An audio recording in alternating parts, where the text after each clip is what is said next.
इस केस में आपको एक मेंबर दिया रहेगा और उसमें क्या रहेगा, which will be subjected to simple shear stress. देखिए यहाँ पे आपको एक मेंबर दिया हुआ है, इस पे क्या लग रहा है, खाली शियर स्ट्रेस लग रहा है।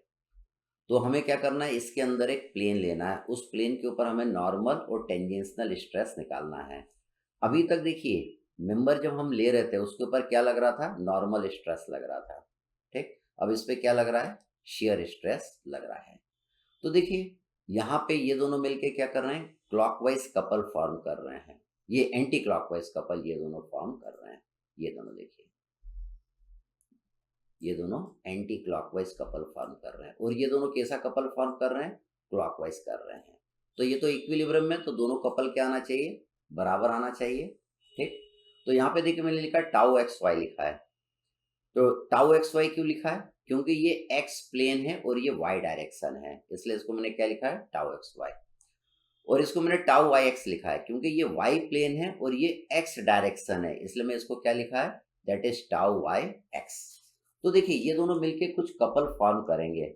हम इसकी थिकनेस कितना ले रहे हैं, यूनिट ले रहे हैं, थिकनेस इज 1।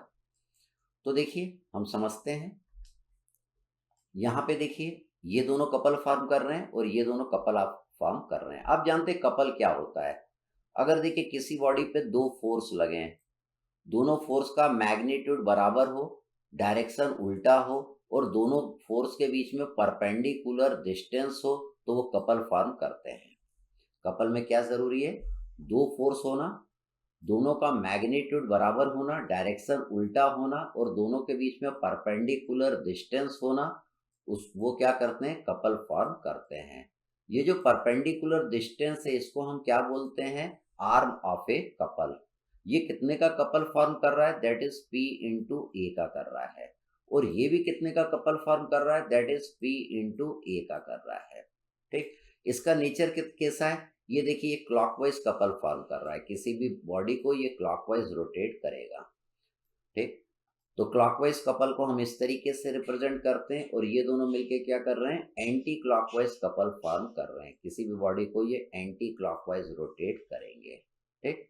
तो कपल में जरूरी है कि दो फोर्स हो, दोनों का मैग्नीट्यूड बराबर हो, डायरेक्शन उल्टा हो और दोनों के बीच में परपेंडिकुलर डिस्टेंस हो। ये कपल फॉर्म नहीं करेंगे, मैग्नीट्यूड जरूर इन दोनों का सेम है, डायरेक्शन भी उल्टा है, लेकिन इनके बीच में परपेंडिकुलर डिस्टेंस नहीं है, इसलिए ये कपल फॉर्म नहीं करेंगे।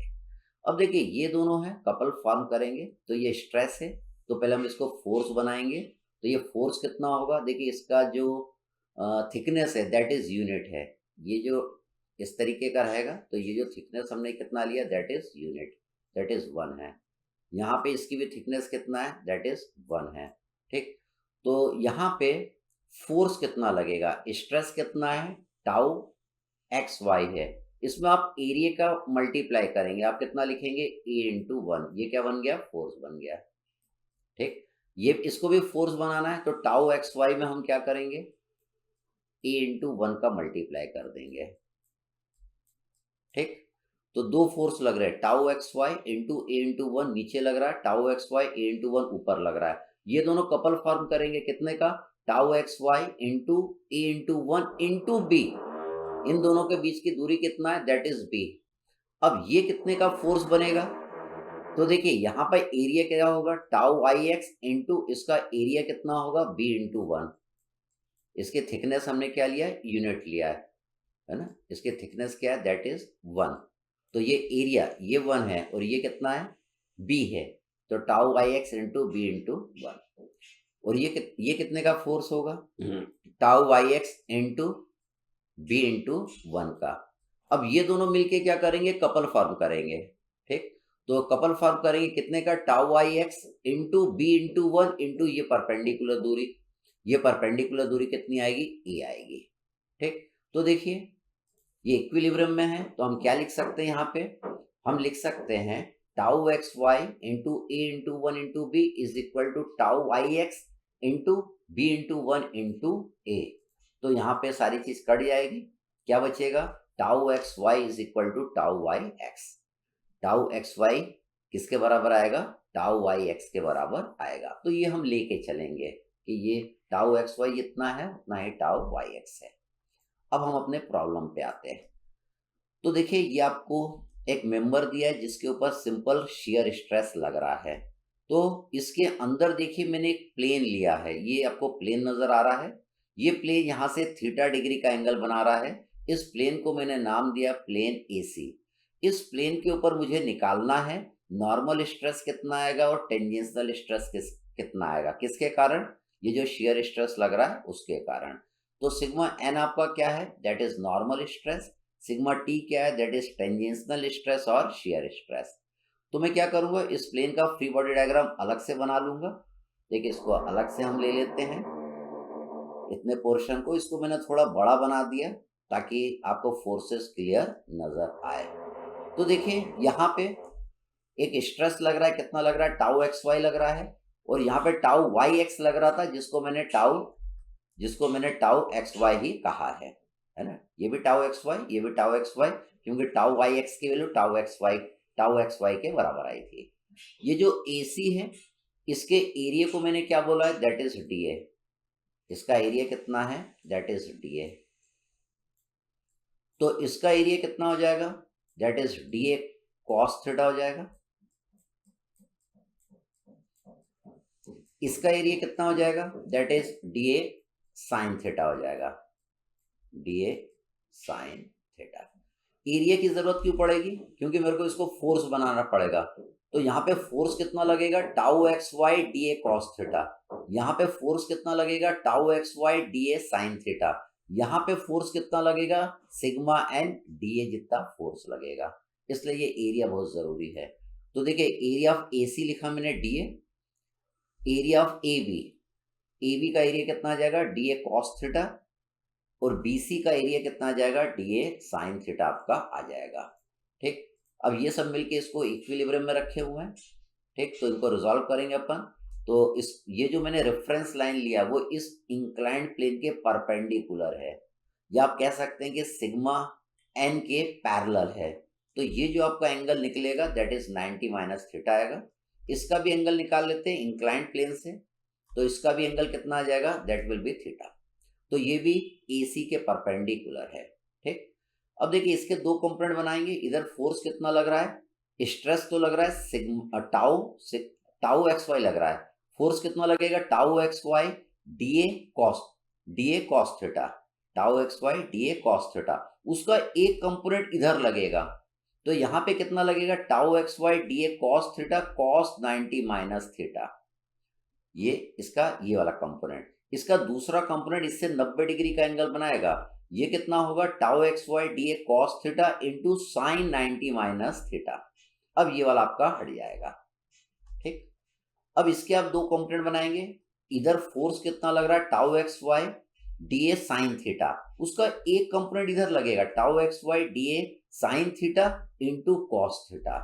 इसका दूसरा कंपोनेंट ऊपर लगेगा, tau x y DA sin theta into sine theta. ये लग गया। अब इसको आप हटा देंगे, इसको आप हटा देंगे। ठीक, तो ये रिजॉल्व के कंसेप्ट आप मैकेनिक्स में पढ़ते हैं, मेथड ऑफ रेजोल्यूशन। जिनको दिक्कत जाए इसको रिजॉल्व करने में, तो मेथड ऑफ रेजोल्यूशन मैकेनिक्स का जो लेक्चर है वो आप देखिएगा।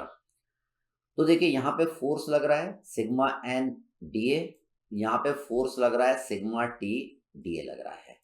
ठीक, तो पहले मैं क्या करता हूँ, इन फोर्सेस का एल्जेब्रिक सम करता हूँ। ये तो इक्विलिब्रियम में है, तो इसका एल्जेब्रिक सम कितना होगा, इक्वल टू 0 होगा।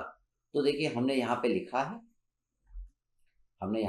है that is sigma n DA, और इन दोनों को देखिए मैंने यहाँ पे माइनस लिखा है, ये भी माइनस और ये भी माइनस। cos 90 माइनस थीटा आप जानते हैं साइन थीटा होता है। इन दोनों को मैं इक्वल टू के उस साइड ले जाऊंगा, ये सारे DA आपके क्या होंगे, कट जाएंगे, तो सिग्मा एन की आपकी ये वाली इक्वेशन बचेगी। अब यहाँ पे मैं क्या कर सकता हूँ, देखिए यहाँ पे मैंने खाली अभी क्या लिख दिया, cos 90 माइनस थीटा को यहाँ पे साइन थीटा लिख दिया। अब मैंने इसको क्या करा, इक्वल टू के उस साइड ले गया और इसको मैंने जोड़ दिया, ये दोनों सेम हो जाएंगे, तो ये 2 टाइम्स आ जाएगा। तो 2 cos थीटा साइन थीटा को आप क्या लिख सकते हैं, साइन 2 थीटा लिख सकते हैं। तो यहाँ पे ये जो नॉर्मल स्ट्रेस की वैल्यू कितनी आएगी, tau x y sine 2 theta. उसके बाद आपको दूसरे का भी एल्जेब्रिक सम करना पड़ेगा। अब सिग्मा टी वाले को देखिएगा, इसको देखिएगा, इस वाले को देखिएगा और इन दोनों को देखिएगा। इनका मैं एल्जेब्रिक सम इक्वल टू 0 करता हूँ। इनको मान लीजिए मैंने वर्टिकल कंसिडर किया तो सिग्मा वी मैंने यहाँ पे लिखा है, इसको मैंने प्लस ले लिया, ये भी आपका प्लस रहेगा, ऊपर जो जा रहा है उसको मैंने माइनस यहाँ पे लिख दिया है। तो साइन 90 माइनस थीटा को हम क्या लिख सकते हैं, कॉस थीटा लिख सकते हैं। तो देखिए यहाँ पे मैंने साइन 90 माइनस थीटा को कॉस थीटा लिख दिया। अब इन दोनों को मैं इक्वल टू के दूसरे साइड ले जाऊंगा तो डी आपका कट जाएगा, आपकी ये वाली इक्वेशन बन जाएगी। इसको देखिए हम सॉल्व कर लेंगे। हम जानते हैं, इसको हम जानते हैं, साइन स्क्वायर थीटा क्या होता है, that is 1 minus cos 2 theta divided by 2 होता है। कॉस स्क्वायर थीटा आपका क्या होता है, 1 प्लस कॉस 2 थीटा बाई 2 होता है। इसको हम थोड़ा सॉल्व कर लेते हैं तो आपका क्या बन जाएगा, सिग्मा टी आ जाएगा, that is equal to minus tau x y cos 2 theta. ये बहुत इंपॉर्टेंट है। देखिए सिग्मा टी का मैंने डायरेक्शन इस साइड एज्यूम किया था, तो सिग्मा टी की वैल्यू देखिए क्या आ रही है, निगेटिव आ रही है। मतलब सिग्मा टी आपका इस साइड नहीं लगेगा, सिग्मा टी आपका किस साइड लगेगा, इस साइड लगेगा। ये इंपॉर्टेंट है समझना, क्योंकि जब प्रॉब्लम आते हैं कंसेप्चुअल, उस समय हमको ध्यान में रखना पड़ता है कि हमने सिग्मा टी किधर एज्यूम किया था तो कौन सा फॉर्मूला निकल के आया है। ठीक, इसके बाद हम एक और केस करेंगे जिसमें क्या रहेगा, शेयर स्ट्रेस भी लगेगा रहेगा और इस पे नॉर्मल स्ट्रेस भी आपका लगेगा इस तरीके से। फिर इस प्लेन के ऊपर मैं नॉर्मल स्ट्रेस निकालना सिखाऊंगा, टेंजेंशियल स्ट्रेस निकालना सिखाऊंगा, फिर प्रिंसिपल प्लेन निकालना सीखेंगे, प्रिंसिपल स्ट्रेस निकालना सीखेंगे, मैक्सिमम शेयर स्ट्रेस निकालना सीखेंगे और मैक्सिमम शेयर स्ट्रेस का जो प्लेन है उसका एंगल निकालना भी सीखेंगे। अब अगले लेक्चर में वो हम देखते हैं।